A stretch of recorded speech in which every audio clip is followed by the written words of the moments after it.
All right, Dragons, is the earth round or flat? I'm gonna throw the ball to each of you, and then you tell me what you think, and then kick me the ball back. All right, Jet, is the earth round or flat? All right, Cole, is the earth round or flat? All right, Colton, is the earth round or flat?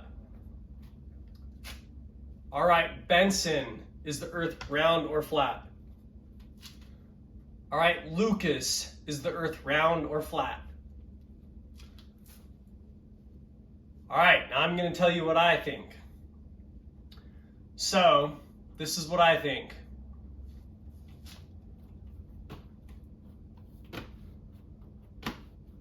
If I can spin this on my finger like a basketball,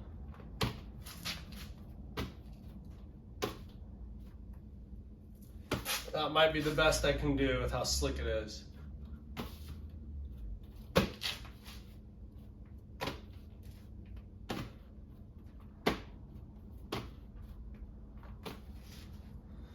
Well, I think that the world exists with planes and with spheres. Now, the only time that we can perceive a sphere is from a plane, which provides us an edge. And with this edge, we can perceive a sphere. So what does that mean in the game of soccer? If to perceive the sphere, then we must be perceiving it from a plane or an edge. Well, what that means is that we don't want to lose track of the ball. Now, going off of my previous lesson with you guys, when I said we don't want to talk too much, but we want to talk during the match. That way we know where the other players on our team are, and we can actually have fun playing. Now, we're going to try to hone in some of those talking skills, because for us to perceive the ball or the sphere, we must be coming at it from a plane. Just like the irony of being able to perceive a planet means that you're perceiving it from a plane, okay? So then, at that moment, you're perceiving the world, but you're perceiving the world from a plane. So it's like the age-old question of which came first, the chicken or the egg kind of conversation. But we're going to get really, really good at this. And then as we can perceive the sphere from an edge, it will give us the edge, because we will never lose sight of the ball. And as we never lose sight of the ball, we'll always be able to know where the ball is in regards to its gameplay, because we'll be coming at it from a plane. I want you guys to understand that your language determines these factors. Your language and the way in which you guys collaterally associate the conversation into topics, it will then allow you to tune in and find the ball wherever it is. From this, you can then create the space needed to then pass each other the ball, to then go to the goal. And then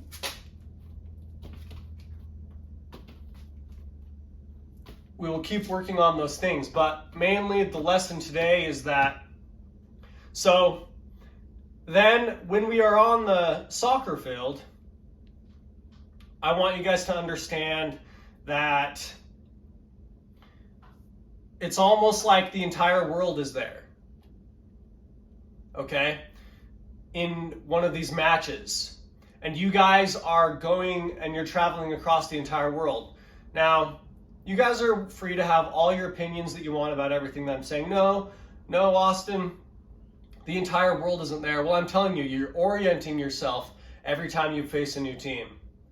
Every time you face a new team, you're orienting yourself in regards to their positioning on things.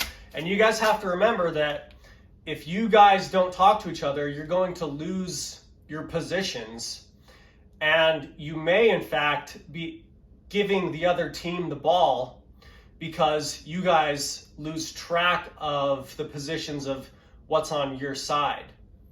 And if you keep the conversation playing up until the point in which you perceive the sphere, and then as soon as you perceive the sphere, I'll tell you what you do. So you guys are driving with the ball, you're dribbling with the ball, okay? And then what happens is that if you really want to kick the ball, you guys really want to kick the ball far, all of a sudden you have to change up your dialogue extremely counter to what it is that the conversations were before. You guys have to make a point. So you guys have to drive it in. And how you drive it in is you switch. You switch from a plane, and then you guys become the sphere. I want you guys to no longer be perceiving the edge from space. I don't want you guys to be perceiving the edge from above the ball. I want you guys to be perceiving the ball as if the ball, you're trying to lose the ball, because if you guys can make the other team lose the ball by becoming the sphere yourselves, then that's how you're gonna be able to make your point. And whoever's kicking the ball is going to do this, and then the other players are going to defend against the loss of the edge at that moment. So what's going to happen is your dialogue is then going to become very, very, as I said previously, counter to what your dialogue was before, and that it's being plain to draw out the sphere. You're becoming very, very plain to draw out the sphere, okay? And then I want you guys to work on being able to become the ball, the sphere yourselves, which at that point, what that means is that there is no longer any space, okay? There's no longer any space. So at that moment, you guys are perceiving the ball. It's fitting, this ball is called Galaxy. You guys are perceiving the ball from space. Imagine a spaceship and you're on the flight deck of this ship, and it's going to be flat inside there so you guys can perceive it. And then what's going to happen is you guys are going to be perceiving it from this ship, and then all of a sudden your conversation and dialogue at that moment, whoever is the attacker with the ball, the other players are going to kind of hold off and keep their positions on the plane a little bit, but the attacker is going to change his position. And he's going to change his position extremely in regards to what his position was before. And he's going to then deny all space. Okay? He'll then deny all space and say that there is only one planet or something to that extent. And the planet is flat. And then so what you're going to do, and this is how you get back and this is how you make your point and then get back. Because what's going to happen is, let's say that you're on the flight deck of this ship and you have the commander who's in control of the ball, and you're looking at a planet, and it's a different planet than yours, okay? Now, your conversation up to that point was extremely plain, and then what's going to happen is the commander is all of a sudden going to make his point by being extremely plain, and then he's going to regress. And this is how you guys then turn it back around and you guys get back onto your position, okay?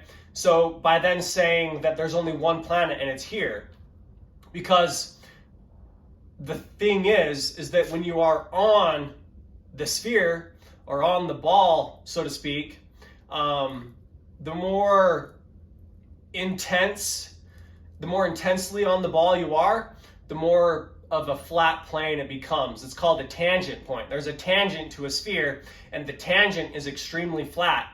So the commander all of a sudden is going to go on a tangent right at that moment that he makes the point, and he's gonna, and imagine him then going back on the ship and saying the whole world's here. And then so what happens is then you're denying the opposing planet right at that moment, and the defenders are going to act as a net for the commander as he then comes back. And what's going to happen is then you regress back from this buffer point, where then all of a sudden it was just a stage. This was just a stage, and you guys are getting off stage. You guys went up on stage, you did your act, and then you're walking back off stage now. And you actually never left the planet, and it's always been this one planet. That's how I want you guys to act. And that's why I want you guys to make your points. And then that way you guys can travel extremely fast, and the more that you guys hone these skills in, the more that you'll be able to make these transitions between perceiving something from a higher plane, and then all of a sudden getting back into position by becoming the sphere yourselves. The more you become the sphere, the more that the sphere will become a flat plane itself, as you find the tangent which intersects the exact point of the sphere that you guys are on. So you guys are going to orient yourselves, like I said, you're going to be on the playing field, you're going to orient yourselves to the world at that moment. You guys have your positions on things, have fun, make your jokes, make a point, and then as soon as you make your point, when you find you can orient yourselves in the world on that playing field, then what's going to happen is you guys can then find the tangent directly to that point. And then you guys just keep driving in that point. Just drive it in, drive it in, drive it in. Every game, then you'll just drive it in. And you just keep driving in that point every single time, and then you come back to your position. Now, when the game switches sides, this is what I want you guys to realize. That it's like the plane that you were on before is now the sphere, but it's from the point of it being a sphere that you've never been on before, okay? So it's from the place of it being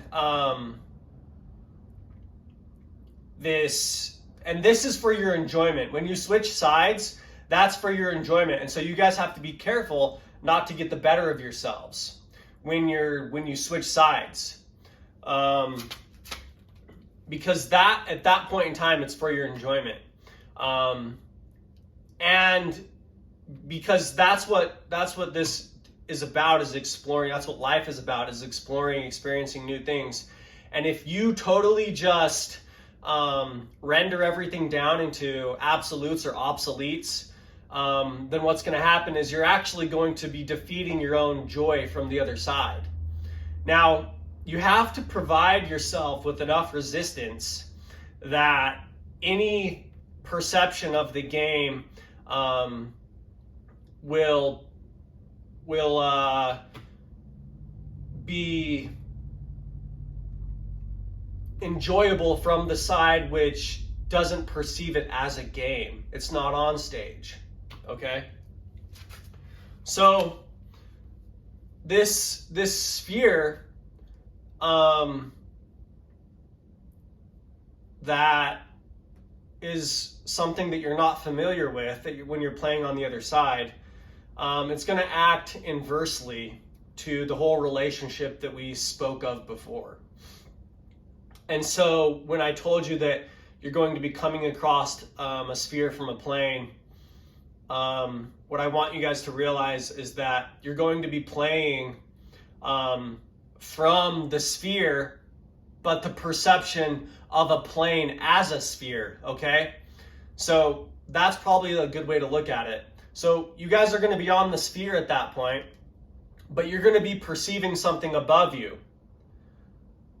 And it's going to be plane, but it's going to be something that might be scary, okay? You might have fear. There's fear involved in the game of soccer in terms of injury, in terms of embarrassment, in terms of losing. Now, this will be the place that you guys then perceive the ball again from the opposing side, but it's going to be a perception of something that's above you, okay? Now, how is it that you play this game? Well, like I said before, it's all for your enjoyment. So from this side, when you then switch sides from being on the plane that perceives the sphere, now you guys are on the sphere that perceives the plane as a sphere. I want you guys to understand that the other side isn't going to get the points that you're trying to make. You guys are going to have to utilize all those skills that you guys took on the other side, and you're almost going to have to just do it silently and unspoken from this new point of view. That way, it's like you don't create, I guess in the game of soccer, it would be perceived as a foul. But in the game of life, or in physics or something to that extent, it would be perceived of as you're threatening something, or you're short-circuiting something. You're not giving something justice. Okay? And so how you play that game is you continually, from this place, is you're going to then make them try and look outward. Okay? You're going to try and make this sphere look outward. This is what I want you guys to do in practice, because the more you make this sphere look outward, perceive now you're on a planet and there's alien ships coming in. Well, if you can convince the aliens to actually look outward, which is an irony, and this should be a funny point, that the aliens should be looking out into space rather than at the planet, then you've effectively turned the ball over and now it's moving in the other direction. Okay? And then this is your guys making your way then back home after the game is over. So the aliens have come to the planet. Now you're perceiving the sphere as a plane from a sphere, but the sphere that you're on at this moment is perceived of as a plane. Now do you see the introverted relationship that it's taking? So what you're going to have to do is convince the aliens to look outwards. And then at that point in time, you've perceived the ball. You convince the aliens to look outwards into space, because it's funny, why would aliens be looking at a planet? Aren't aliens supposed to be all about space, right? So you get that point. And then you make all the aliens look outward like they're supposed to, because why would aliens look inward? It'll be an ironic contradiction of tools and mechanics at work, because those things aren't supposed to look inward, they're supposed to look outward. And at that point that you make them look outward and then they regress back the other way, then you guys take the ball and you guys then make your way back home, is what I would like to say. You guys tell things what home is at that point in time. So then you're back on the planet. I want you guys to talk about what makes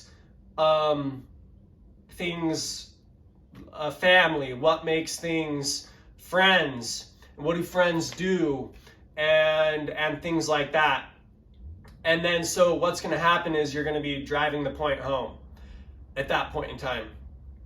And that's how I want you guys to work on your soccer game. This has been lesson 2 in advanced soccer mechanics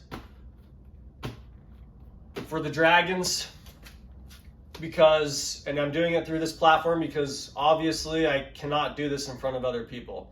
They would obviously totally, instead of me removing myself before I get to this point, I would be removed, and I don't want to get to that point. And in that way, that whole dynamic is being reflected like right now through what I'm doing in this manner. Come on, can I get... We'll end on that.